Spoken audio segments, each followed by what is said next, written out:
Olá a todos do canal, sejam muito bem-vindos. Eu vou situar vocês para que saibam onde nós estamos. Um lugar extremamente importante para a história de Angola, um lugar extremamente importante para o povo angolano. E nós estamos no Museu Nacional da Escravatura. E lá no fundo a bandeira de Angola, balançando sem parar. Vou levar vocês um pouquinho para que vejam mais ou menos como é. Estamos próximo à Ilha do Mussulo. Vamos lá? É tudo muito bonito, a estrutura.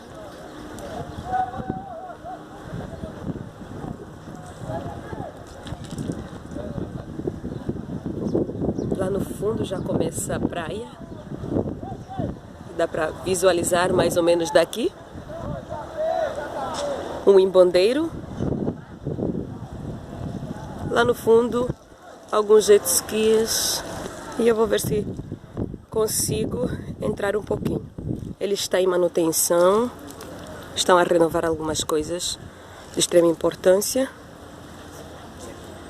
Fundado em 1900 e alguma coisa. Tem um número que foi apagado ali, porque não é 197 conforme está ali. Tem um número apagado ali.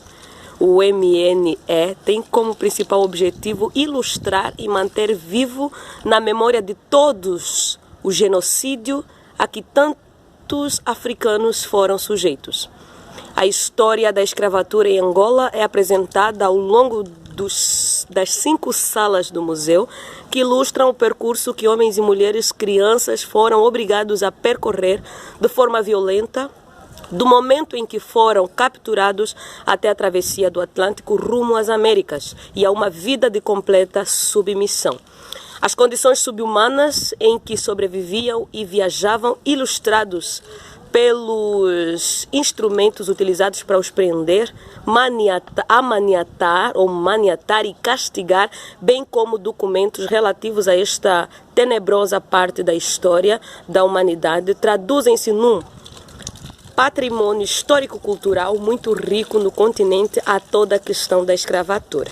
O próprio edifício onde se encontra localizado o MNE está ligado à história e à escravatura, pois trata-se de uma propriedade que pertenceu a Álvaro Cabral Matoso, um dos maiores traficantes de escravos da primeira metade do século 17, 18, né? Aí está 18, mas tem alguma coisa retirada também. No edifício ao lado existia a Capela Casa Grande, o local onde todos os escravos eram batizados antes de embarcar rumo a um futuro de cativeiro e sofrimento. E a gente entende também que nessa fase, quando eles eram batizados, eles mudavam o nome deles, né? Eles davam outros nomes portugueses, americanos, enfim.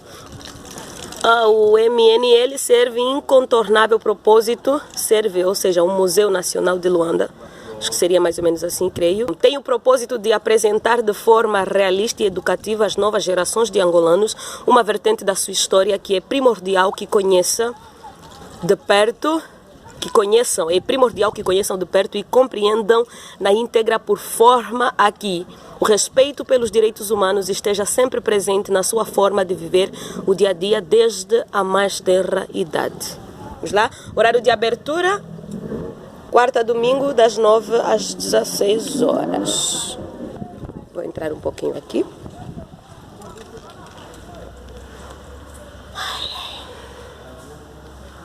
Isso tudo é muito forte, muito sério para mim, para nós, que é a nossa história, é a nossa vida, enfim, somos nós. Nossa identidade, nossa origem.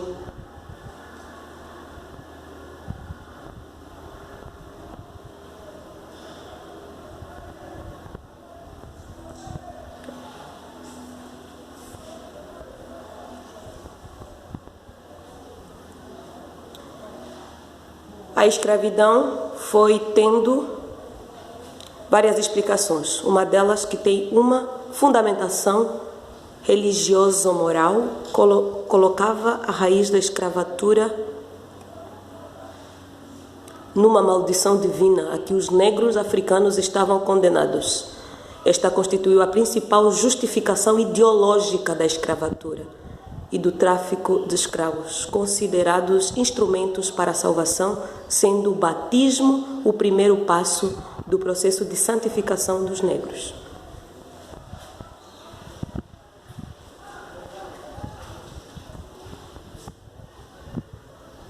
Conforme eu disse, está em manutenção, então algumas coisas ainda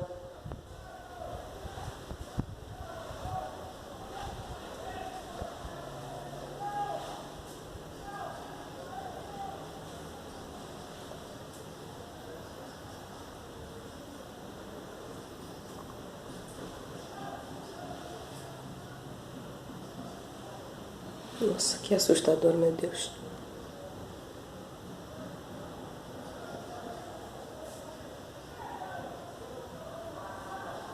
Meu Deus.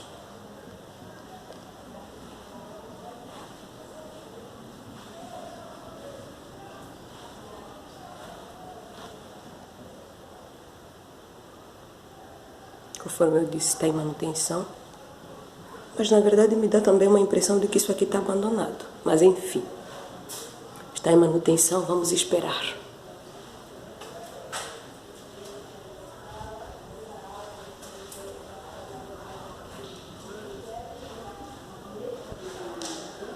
Ai, ai. Não tenho muita coisa para falar, tá, gente? Só quero olhar assim como vocês. E vou lendo algumas coisas, não? Que estiverem em condições para tal. Vamos lá. Vamos lá. O tráfico de escravos em Angola. Todas as sociedades humanas conheceram, ao longo do seu processo evolutivo, a prática da escravatura, processo que fez do escravo o principal agente das forças produtivas. No século XV, a escravatura em África, em geral, diferenciava-se da que era praticada na Europa.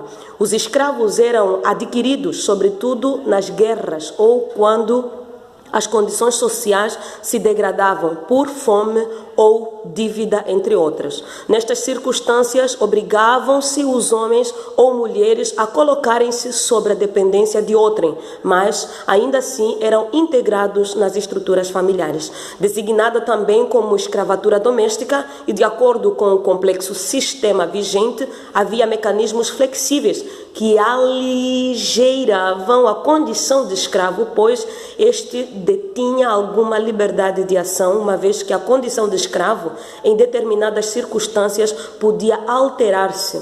Por exemplo, não lhe eram vendadas algumas funções importantes na estrutura política e podia readquirir a sua liberdade em variados contextos africanos. Vemos alguns escravos a ocuparem funções políticas, acabando em alguns casos por ascender a cargos altos na política dos escravos. Aqui tem algumas fotos, creio que de alguns escravos da época que ascenderam, né?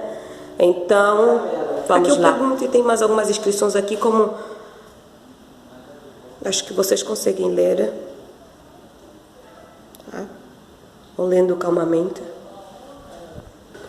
Qual é a sensação de estar aqui? Algo que tem a ver com a nossa história, com o nosso povo, conosco, com a nossa identidade? De muita revolta. Por quê? De muita revolta, né? Por quê? Seres humanos, na época, né, que comercializavam famílias inteiras, né, a serviço, né, de homens, de políticos, de poderosos. E estou aqui em Angola nesse momento, estamos aqui em Angola nesse momento, conhecendo o Museu da Escravatura, né? Tem umas coisas que ajudam a explicar imagens. A escravatura foi tendo várias explicações, uma delas que tem uma fundamentação religiosa moral. Colocava a raiz da escravidão numa maldição divina. a que os negros africanos estavam condenados na época. Esta constituiu a principal justificação ideológica da escravatura, do tráfico de escravos, considerados instrumentos para a salvação, sendo o batismo o primeiro passo do processo. Ou seja, tinha estratégias, né? E em nome da religião eles faziam esse tráfico de escravos. Mas tem aqui nessas paredes, né? Nesse momento, nessa capela que tem aqui, mas isso aqui ainda não mostra exatamente como realmente foi todo esse processo, de que forma desumana que era feito esse processo, em nome da religião. Nós que estamos aqui, a gente fica indignado de tantas mentiras colocadas nos livros didáticos, né? Onde as pessoas precisam conhecer um pouquinho e tem curiosidade, e é importante conhecer, mas eu rejeito somente isso aqui, porque a verdade realmente fica escondida atrás dos livros. Foi tudo muito triste. A gente sabe que algumas pessoas a gente pode perguntar e eles podem dizer assim: tudo isso em nome do desenvolvimento. Mas eu pergunto: escravos, famílias arrancadas, mulheres tiraram o filho de dentro da sua barriga para que os nobres tivessem seus títulos, suas riquezas fossem aumentadas, isso é desumano. Mas eu estou aqui em um lugar assim triste, mas eu quero dizer uma coisa. Tenho aprendido com o Senhor que devemos perdoar. Eu quero em nome de Jesus. Eu quero em nome de Jesus. Você é descendente de espanhol, português e outros italianos, ingleses, que os seus antepassados tiveram participação no tráfico de escravos. Eu hoje estou aqui para perdoar toda a geração de traficantes de escravos que fizeram tanto mal e têm manchado tanta história do mundo com o tráfico de escravos. Eu perdoo vocês em nome de Jesus. Todos os descendentes que estão vivos hoje, vocês não têm parte com isso, seus antepassados tiveram. Sejam todos perdoados, vocês estão liberados para amar, para fazer uma sociedade melhor, para ver aqui em Angola homens e mulheres jovens, sonhadores, que querem mudar a história desse país. Hoje vocês, a geração de hoje, vocês podem ter responsabilidade de contribuir para que essa sociedade de hoje possa ter dias melhores, né? E possam mudar a história de Angola através de vocês. Vocês têm responsabilidade. Mas eu quero dizer para vocês: conheçam a palavra de Deus, conheçam a palavra de Deus, que é a Bíblia, que é o manual para cada um de nós. E com o conhecimento e a prática de tudo que o Senhor tem planejado e sonhado para a humanidade, para os seus filhos, vocês vão ser transformados. E toda uma geração daqui para frente será com certeza abençoada através das suas mãos, que vocês têm hoje na mão poder, vocês têm dinheiro, vocês estão em lugares melhores onde muitas pessoas precisam de vocês. Vocês são os descendentes que nós estamos agora perdoando em nome de Jesus Cristo. Amém? Vocês terem uma ideia, quando a professora Lígia Maria fala sobre a brutalidade, mais uma vez me lembro como é irrelevante às vezes brigar porque me chamaram isso e daquilo. Acho que a luta, ela, como sempre digo, a luta ela deve ser mais racional do que passional. Porque se lutarmos de forma passional, não teremos tempo para racionalizar e pensar o que pode ser melhorado. E a tendência de repetir os erros que nós podemos ver e ler na história será muito grande. Só para você ter uma noção, eu vou mostrar para vocês aqui como eram feitas, tá? Como era, tá inclusive aqui, ó, embarque e travessia do Atlântico. Tá, mas o que significa isso? Vou mostrar para vocês como eles eram levados, para você ter noção do quão desumano era.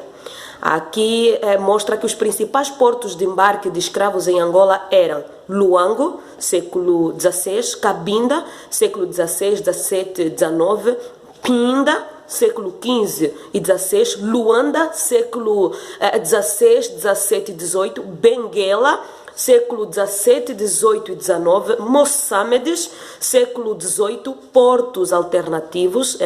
Os portos alternativos eram Novo Redondo, Benguela Velha, e o batistério do Morro da Cruz. Aqui mostra mais ou menos as imagens de como eles eram levados. Olha, é horrível, tá?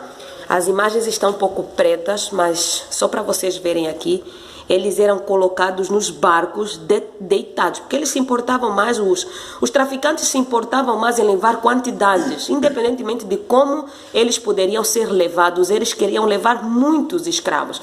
Então eles eram colocados deitados. Isso que você está a ver aqui são os escravos deitados, inclusive às vezes eles ficavam deitados um em cima do outro, totalmente apertados, amarrados ou presos, né, acorrentados, e às vezes apanhando qualquer movimento que eles tinham que fazer que eram assustadores ou que eram suspeitas, eles açoitavam brutalmente, tá? Eles colocavam eles assim, ok? Colocavam desse jeito, desse jeito aqui, deitados todos. Okay. Aqui pode ver, eles repartiam as partes, aqui levavam as mulheres, levavam as crianças, todos são homens. Ok. As crianças ficavam no meio, as mulheres ficavam do lado esquerdo, e isso não importa se a mulher estava grávida ou não. Até as próprias crianças também já nasciam nesse mesmo processo e já nasciam sendo escravizadas, né? Porque, não vou falar mais nada também. Muito mal a história da escravatura. Não estou a me referir a todos, mas estou a dizer categoricamente que a maior parte dos livros que falam sobre isso contam muito mal. Alguns romanciam muito e tiram a razão. Outros excluem alguns detalhes imprescindíveis e deixam esses livros, essa história de forma vaga. Acho que é tempo da nova geração de negros, da nova geração de brancos, da nova geração de pardos, da nova geração de índios, que seja. Acho que é tempo da nova geração começar a contar a história de uma forma a que tenha cabeça, tronco e membros, sem romancear demais, sem tirar a razão, mas colocando de uma forma equilibrada para que todos nós possamos conhecer e para que os nossos filhos contem essa história de forma real, tá? E que possam concluí-la de uma forma séria, sem lacunas, de uma forma respeitosa e de uma forma a que se tem o direito. Viva aqueles que, de forma brava, de forma corajosa, têm lutado contra a escravatura, contra o tráfico de pessoas, contra o abuso, contra qualquer tipo de violência, de preconceito e de todo qualquer ódio. Que Deus abençoe a todos em nome de Jesus.